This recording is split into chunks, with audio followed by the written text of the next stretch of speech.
Alors que personne ou presque ne l'avait entendu, le trailer de Deadpool cache bien un secret qui change absolument tout. La voix de Tom Hiddleston qui nous confirme que Loki est donc présent dans le film. Bonjour à tous, j'espère que vous allez très bien, je suis Kevin Buckhardt, le théoricien préféré de ton shawarma préféré, et aujourd'hui on se retrouve pour tenter de répondre à toutes les questions posées par la bande-annonce. Est-ce que c'est vraiment le même TVA que la série Loki qui a vraiment fait Deadpool pour se retrouver là? Est-il vraiment le Marvel Jesus? Et comment le film va complètement bouleverser le MCU avec l'intervention de Loki et le début de la guerre des Kang? Et oui, tu as bien entendu, tout ça en même temps. Car je pense vraiment que ce trailer cherche à nous induire en erreur.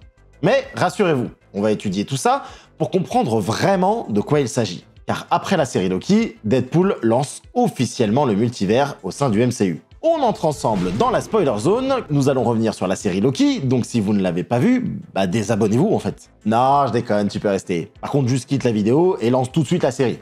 Allez, je t'attends. Bon, pour les autres, on est prêts? Allez, Avengers, assemble.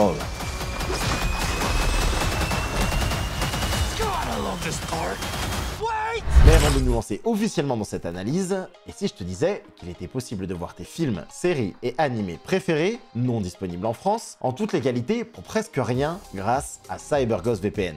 CyberGhost VPN est le VPN que j'utilise personnellement depuis des années. Véridique, il est super simple d'utilisation et extrêmement fiable. En gros, tu sélectionnes le pays ou la plateforme de streaming qui t'intéresse et hop, t'es connecté en Arkansas. Un VPN, à la base, sert à te protéger. On pense toujours que ça arrive qu'aux autres, mais les Wi-Fi publics dans les aéroports, les gares ou les fast-foods sont les lieux préférés des hackers. Crois-moi, j'en ai été victime.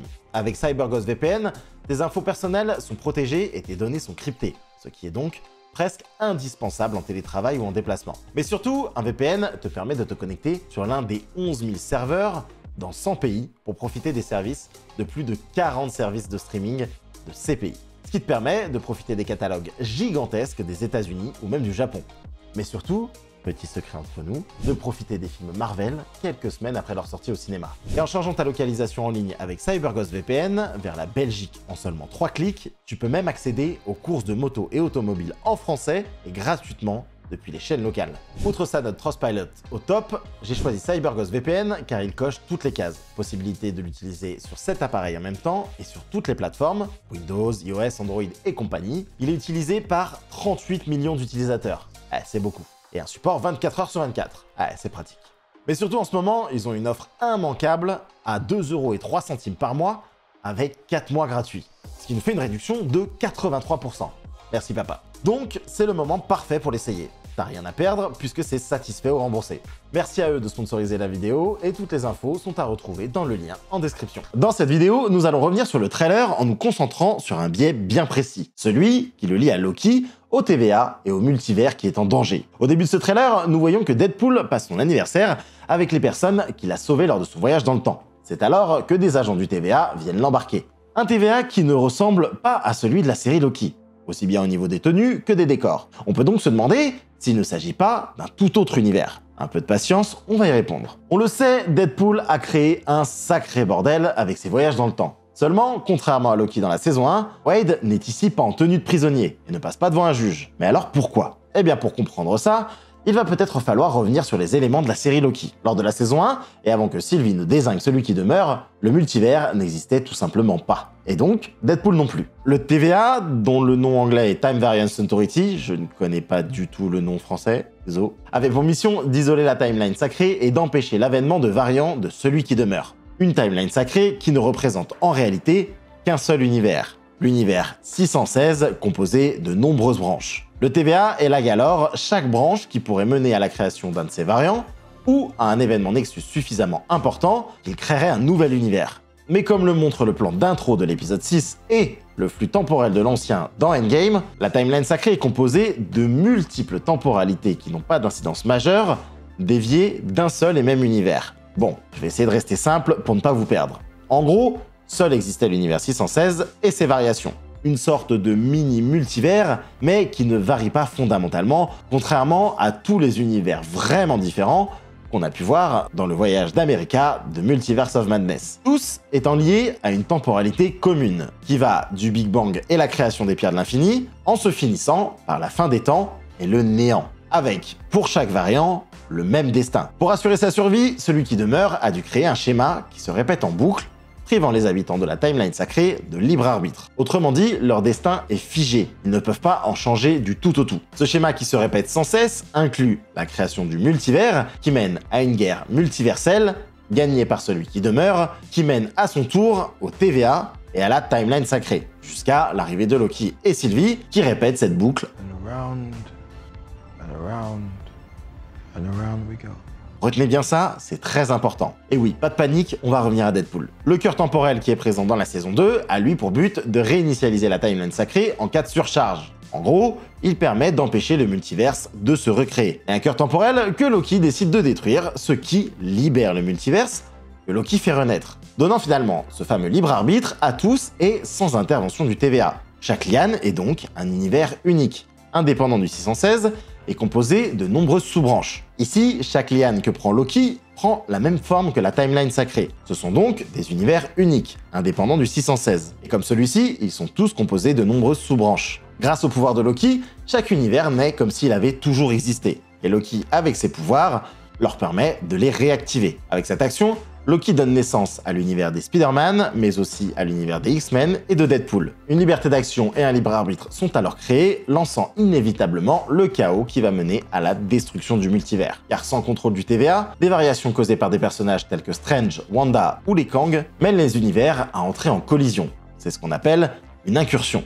Comme le montre ce plan de Quantumania où nous voyons deux univers, l'un sur l'autre, dont les réalités entrent en collision. C'est d'ailleurs ce qu'expliquait celui qui demeure avec ces univers qui vivent les uns parallèles aux autres. Et la guerre des Kang va accélérer les incursions à l'infini jusqu'à la destruction totale du multivers. Grosso modo, c'est ce qu'il faut comprendre de la situation. Je sais que c'était compliqué, mais si je dois vous le résumer en une seule phrase, lors des 3 premières phases, il n'y avait pas de multivers, Loki l'a recréé, mais l'a condamné également, et il doit trouver une solution contre la guerre des Kang qui va détruire le multivers. Voilà, maintenant vous êtes à jour et on peut reprendre sur le trailer. Le TVA recrute donc Deadpool. Mais alors, est-ce le même TVA? Pour ma part, je pense que oui, puisque je crois qu'il n'en existe qu'un seul, hors du temps et des univers. Puisqu'à la base, il est créé pour préserver l'intégrité de la timeline sacrée de l'univers 616. L'univers dont est originaire celui qui demeure. C'est d'ailleurs l'avantage stratégique qui fait qu'il gagne constamment cette guerre contre les Kang, encore et encore. Et c'est ce qui rend l'univers 616 si spécial, puisque c'est toujours l'univers qui survit et qui finit en timeline sacrée. C'est pourquoi, pour répondre à une menace multiverselle, le TVA décide de recruter une équipe issue du multivers. Qui de mieux que Deadpool pour cette tâche? Bah absolument tout le monde en fait. Recruté et équipé, Deadpool part avec la technologie du TVA à la recherche de héros à travers le multivers. Et depuis sa diffusion, j'ai regardé à peu près 800 fois ce trailer. Et donc forcément, aujourd'hui, je le vois totalement différemment que lors de ma première analyse. Par exemple, ce plan du lit de Hulk sur Sakaar. Nous voyons qu'il ne se trouve plus dans un palace, mais dans une sorte de grotte. Donc, probablement, après les événements de Ragnarok. Deadpool étant Deadpool, il va forcément se moquer de la légère décadence du MCU. Et quoi de mieux pour lui que de se moquer du design absolument affreux du fils de Hulk, Skaar. On peut imaginer qu'il aurait récupéré le lit de son père dans la grotte où il vit, et que Deadpool refuserait catégoriquement de le recruter à cause de sa coupe de cheveux par exemple. Oh purée de pommes de terre, mais c'est pas vrai ça! Ensuite vient la scène à Madripoor avec le Wolverine qu'on appelle Patch. Cette scène sera sûrement l'occasion de mettre en avant un autre acteur totalement caricatural pour jouer le personnage, comme par exemple la rumeur qui court avec le fou furieux Daniel Radcliffe. Une rencontre qui fera renaître en Wade son obsession pour Wolverine. Fuck Wolverine. Et c'est là que je pense que j'ai mal interprété cette scène qui se passe dans la neige.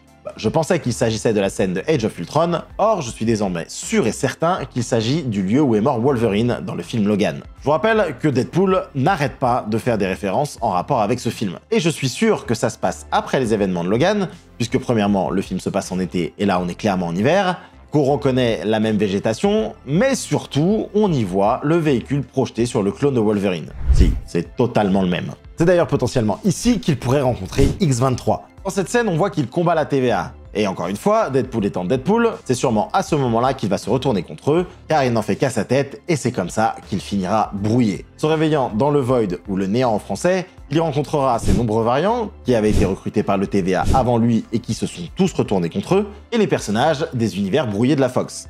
Notamment les premiers X-Men dont l'univers a été réinitialisé après Days of Future Past, comme le montre le design de Dents de Sabre dans l'Elite. C'est d'ailleurs ici qu'il retrouvera son âme sœur, le Wolverine dont il a toujours rêvé. La question maintenant est donc de se dire, est-ce que le néant de Deadpool est le néant de la série Loki? Car en théorie, chaque univers possède son propre début et sa propre fin des temps. Et le néant est à la fin des temps. Un élément qui pourrait expliquer qu'il semble aussi différent de celui du MCU et qu'on y retrouve principalement pour le moment des personnages des franchises X-Men, comme Pyro, Dents de Sabre et Cassandra Nova qui, je le rappelle, est la sœur jumelle assassinée par Charles Xavier avant sa naissance. Mais le fait que nous voyons Alioth vient contredire cette théorie et nous prouve que c'est probablement le même que dans Loki, puisque je crois avoir compris que c'est une sorte d'entité unique. Une arme que celui qui demeure a réussi à dompter via Ravonna et qui lui permet de gagner la guerre multiverselle. Deadpool pourrait donc bien avoir un rôle précis dans cette boucle. Je ne crois pas qu'il soit dans le néant à ce moment-là pour rien. Mais alors, Loki dans tout ça? Eh bien, je pense que ce qui rend Deadpool si spécial, c'est sa capacité à être clairvoyant. Il est conscient qu'il est dans un film et est capable de briser le 4e mur. On peut donc également considérer qu'il est capable, comme Infinity Ultron, de voir à travers son propre univers pour détecter par exemple le Watcher ou Loki. D'ailleurs, le comics que l'on retrouve à côté de lui est sûrement l'élément qui va lui faire comprendre sa réelle mission, car lui seul et sa vision méta des choses est capable de comprendre que la guerre des Kang va mener à la destruction du multivers et à la création des événements de Secret Wars. Pour revenir à Loki, je ne pense pas qu'il aura une place gigantesque dans le film.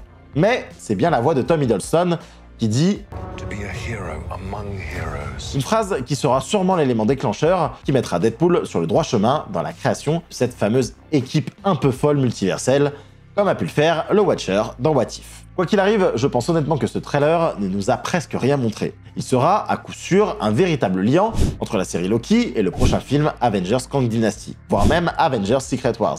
Et je suis convaincu que l'univers de la dernière incursion qui fera face au 616 sera celui de Wade Wilson et des X-Men, mêlant les aventures des comics Avengers vs X-Men, Avengers Forever et bien sûr Secret Wars. Voilà, c'est un sacré morceau, un peu difficile à comprendre, mais je me devais de vous faire cette vidéo complémentaire. Car je pense que Deadpool va réellement relancer une énorme hype sur la suite du MCU. Parce que même si des projets comme Multiverse of Madness, No Way Home ou Loki ont déjà présenté le multivers, ils ont finalement plus été des clôtures d'arcs narratifs que des ouvertures de nouveaux. Alors que Deadpool, lui, pourrait vraiment lancer la machine. Si vous avez aimé cette vidéo, n'hésitez pas à lâcher un petit pouce et à vous abonner si ce n'est pas déjà fait. Et bien sûr, dites-moi en commentaire ce que vous avez pensé de cette théorie. Votre avis et ce que j'aurais pu manquer. Je voulais faire un remerciement inhabituel à Marvelous, un petit créateur que j'ai découvert récemment et qui fait un taf incroyable. Vraiment, même à moi, certaines de ses vidéos m'ont pété le crâne et m'ont permis de réfléchir différemment. Alors, allez lui donner de la force les amis. Encore merci à CyberGhost VPN d'avoir sponsorisé cette vidéo. N'oubliez pas de cliquer sur le lien en description de la vidéo pour profiter de l'offre exceptionnelle de moins 83%. C'est aujourd'hui le meilleur moyen de se protéger, mais surtout de profiter du catalogue de toutes les plateformes de streaming à l'étranger. Et ça, pour seulement 2,03 € par mois. Et perso, je l'utilise absolument tous les jours. Bref, le lien est en description. Et surtout, n'oubliez pas d'être curieux. Il paraît que ça rend heureux. Ciao!